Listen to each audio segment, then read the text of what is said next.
going on, Raider Nation? It is your boy Marcus J here, coming with the fourth inaugural episode of Return to Excellence Sportcast. It's been a while since I have been able to upload a video for, my Raiders page. Unfortunately, some events happened in my life that, kind of altered things a little bit, had to regroup, etc.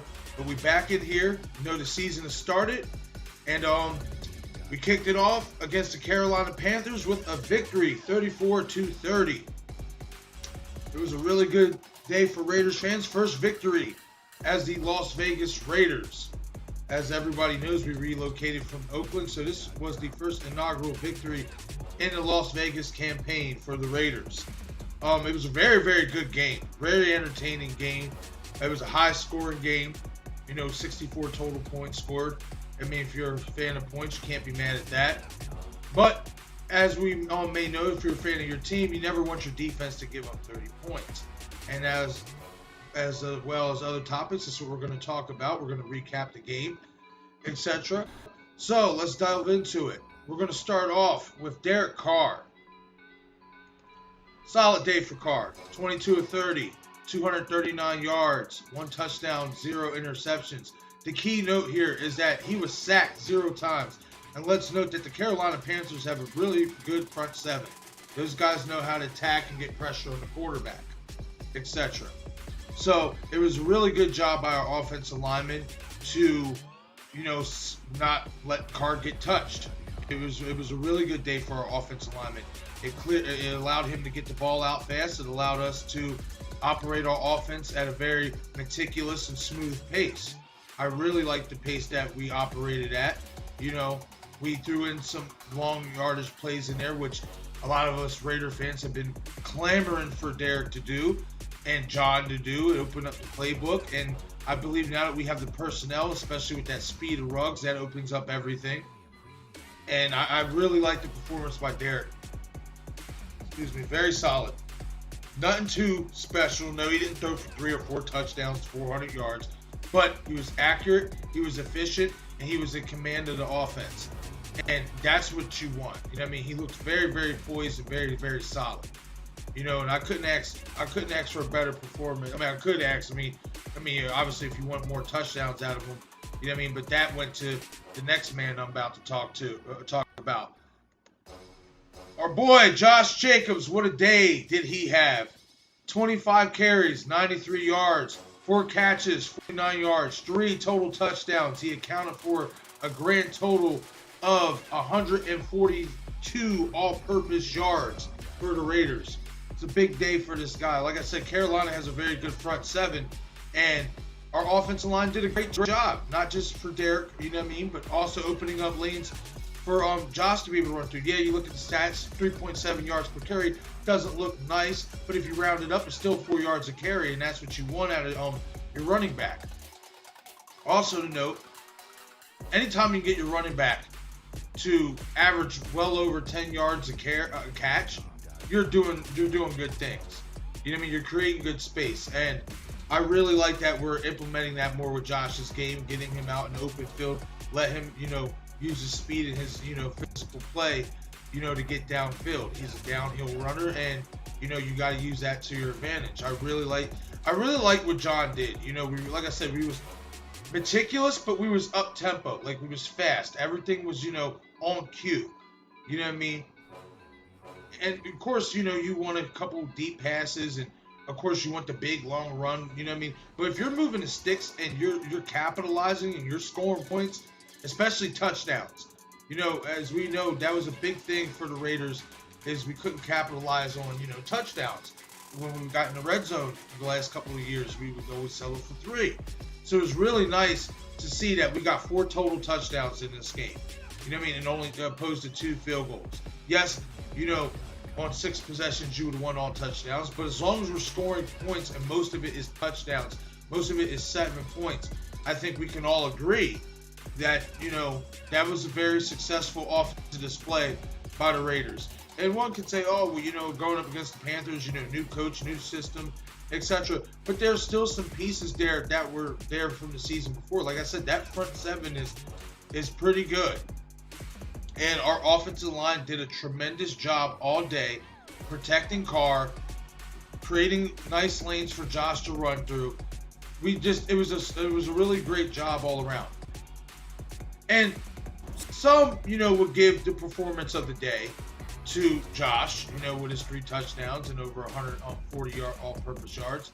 Some would give the performance of the day to Jonathan Abram on defense. He accounted for 9 solo tackles, 4 assistants, so 13 total tackles. It was a big day for Abrams on defense as well. But my performance of the day went to Devontae Booker. Listen, guys, nothing too snazzy, but to me, it's the little things that count. And this guy came up big in certain situations for us, especially on that last drive. You know what I mean? When we needed to move the chains and needed to get yards, this guy was doing that. 4 carries, 29 yards, 3 catches for 23 yards. Like I said, nothing too pretty. But when you look at it, he averaged 7.2 yards, 7.1 yards a carry. And out of his 3 catches, he averaged 7.2 yards a catch. Out of your running backs, you cannot ask for anything more when these guys are getting over 5 to 7 yards plus a catch. You really can't. They're moving the chains, and that's what you want. So this was my performer of the day, was Devontae Booker, just because, like I said, the little things. You know what I mean? This guy, he came up clutch, especially on that last drive. Especially when he lined out to the right, he lined out wide. And we threw a quick pass him and he ate up like 6-7 yards. I look at stuff like that because, like I said, that was moving and changing. That was very, very pivotal. That was a pivotal drive. Obviously, we had fell behind at that point, and we needed some big plays. And those little chunk yardage, definitely helped us on that last drive move the chains. I was really impressed with the way he was running as well because, I'll be honest, when we signed Devontae, I was not thrilled. I've seen a lot of other Raider fans were not thrilled with this signing. But, it's only one game. And he did have a fumble. Fortunately, he did not lose it. Got to shore up, that handle a bit. But he looks pretty solid as a backup for Josh. He looked like he came in shape. He looks motivated. He looks like he's ready for his second chance. He really didn't get too much, in Denver. I think, a lot of coaching changes down there over the last couple of years kind of hindered his performance. When you're learning new systems and new playbooks, yeah, that will do it to you. So it's just really refreshing to see how he played. He ran hard. He was effective when we needed him to be effective. And it's like I said, it's note. Jalen Richard is really our scat back, our backup, who comes in and catches passes, behind, as our scat back comes out the backfield and catches passes outside of Josh Jacobs. He outcatched Jalen by 2 catches. So that says something. It ain't nothing really, 2 catches, but it's still worth to note. It was very interesting. And his thicker body, a thicker body. So his power, he showed really good power when he was running, and I liked that. That's what we need. We need a power back behind Josh. We need a guy who can show some physicality to take some of the edge off of Josh so he can get some rest out there. So this was my performer today, was Devontae Booker. Like I said, when we needed him to be clutch, he was clutch. He showed up. He didn't do much. It's the little things, like I said, that count. He didn't do much. He didn't have to do much, but when he did, do something, he made it count, and that's what matters. So once again, guys, Devontae Booker was my performer of the day. That, like I said, once again, little things that count. He did the little things. He was clutch when we needed him to be clutch. He made plays, like I said. On each of his carries and each of his catches, he averaged over 7 yards. You can't ask for more of your backup running back when he gets his touches. So I was really impressed. I really was. I was really impressed with Devontae Booker. Moving on. Our rookie first-round draft pick, the man we expect to carry the wide receiver mantle for a long, long time, Mr. Henry Ruggs. You look at the numbers. 3 catches, 55 yards. 2 carries, 11 yards, nothing really crazy. But the one, statistic right there that sticks out on the end, LP, longest play, 44 yards. He had a 44-yard catch, and it should have been a touchdown, but he got stopped. You know what I mean? So he was deprived of his first NFL touchdown. But be that as it may, he showed why we drafted him. He fit our system so well, and he creates space with that 4.27 speed. You know what I mean? This kid is going to be good. You know what I mean? It's all maturation process. That's all it is. But he displayed why we drafted him. Like I said, every one of us Raider fans wants John to open up the playbook and wants Derek to be able to throw the ball downfield. 44-yard catch on his, first game. I mean, that's displaying that, okay, we got a guy who can open up the playbook for us. You know what I mean? I really like that. And then we also implemented him on a couple, little reverses, a couple little trickery plays. I like what we were doing with him in the first game. You know what I mean? He did get nicked up a little bit, ended up missing a couple plays, but he came back out. He showed some real grit. He finished the game. You know what I mean? I think, him getting a little bit nicked up did hinder him from making too much more of an impact. We'll have to monitor and see how that leads into Monday night. I did see he's carrying a questionable designation. So we'll see. I mean, we'll see how that is. But like I said, I was impressed with Ruggs. Like I said, that route where he ran over across and got that 44 yards, like I said, he displayed why we drafted him number 1. Well, not on number 1 overall, but number 12 overall in the first round. I mean, I really liked his speed. I liked his grit. Like I said, he got hurt, and he still finished the game. So he shows that grit. And that's what we need. That's old school vintage Raider. It's grit. You know what I mean? So I was really impressed with Ruggs. Like I said, nothing too snazzy. You know what I mean? But it doesn't need to be. You know what I mean? He made plays when he needed to make plays. And like I said, that 44-yard play was an indication of things to come. As long as he can stay healthy, that's the key. You know what I mean? If he can stay healthy, this guy's going to be really, really, really good for us. Now, on to the next.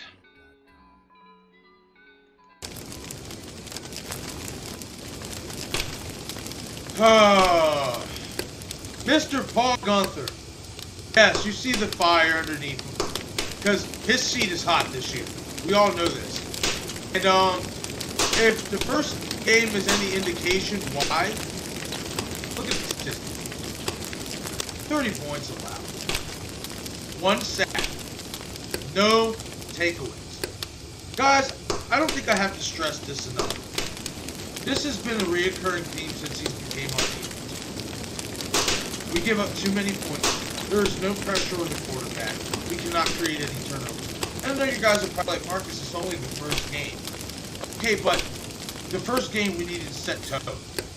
Offense set the tone well. Defense did not set the tone well at all. And I'm not taking anything away from the Panthers. Yes, they have Christian McCaffrey. Yes, they have some young, very good talent at wide receiver. Teddy Bridgewater is a good veteran quarterback. But this is a team with a rookie coach and a whole new system. There should be no reason why they are just moving the ball, just moving the chains on us. They ran down the field on us at will. You guys watch the game in its entirety. They ran the field on us. Sure, we had a couple. I mean, one could say, oh, well, Kikowski got hurt. You know what I mean? It kind of changed, it opened things up for Carolina. Maybe so. But even before Kikowski got hurt, I did not like the way they was moving the ball down the field on us. Even if they were only getting 3 points. I did not like it. You know what I mean? I did not like the way they was moving down. Sorry, not sorry. I mean, it's just what it is. We have to find a way to get these guys in position. Ollie G, your ass is on the line. You got to figure it out, man. I mean, I get it. There's been no preseason. There's been really no training camp, etc. due to the pandemic, etc. I get that. You know what I mean? But there were still guys out of position. We looked sloppy. We looked like we couldn't tackle out there. Like, you're the damn defensive coordinator. Coach these guys up. What is going on? Like I said, nothing to take away from the Panthers. They have talent on that team. There should be no reason why with ease, mind you, with ease, that they were able to just run it down on us like that. No reason. No reason at all. So, you know, Paulie G, and this is the thing, man. We're going up against the Saints Monday night. Yes, Michael Thomas is injured for that game. He will be out for a couple weeks for the Saints, and that's a big loss for them. But as long as Drew Brees is at quarterback, Drew Brees is back to throwing that ball. They still have Alvin Kamara, and they have Emmanuel Sanders, who's a very good wide receiver. We have to figure out how to create pressure and how to create turnovers. We just have to figure it out. I understand this is the first game of the year, but like I said, this has been a reoccurring thing with Paul Gunther's defense. Players are out of position. Players are looking sloppy on tackles. Players look. It looks like a clusterfuck out there. I did not like the performance on the defense at all. The one bright spot was Jonathan Abram. And in a way, I can't even agree with that's a bright spot because I don't want my safety having to accumulate for 13 tackles. That means the other team is moving the chains. That means they're getting behind us. They're getting behind our defenders. I don't want my safety having to take that much contact. Yes, I love the fact that Jonathan's roaming around the field and he's making plays. Yes, I love that. But at the same time, I also want him to not just make hits, I also want him to be able to create turnovers and cover.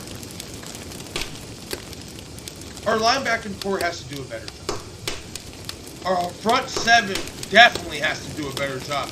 We have to create pressure up front. We got no pressure on Teddy damn near whatsoever.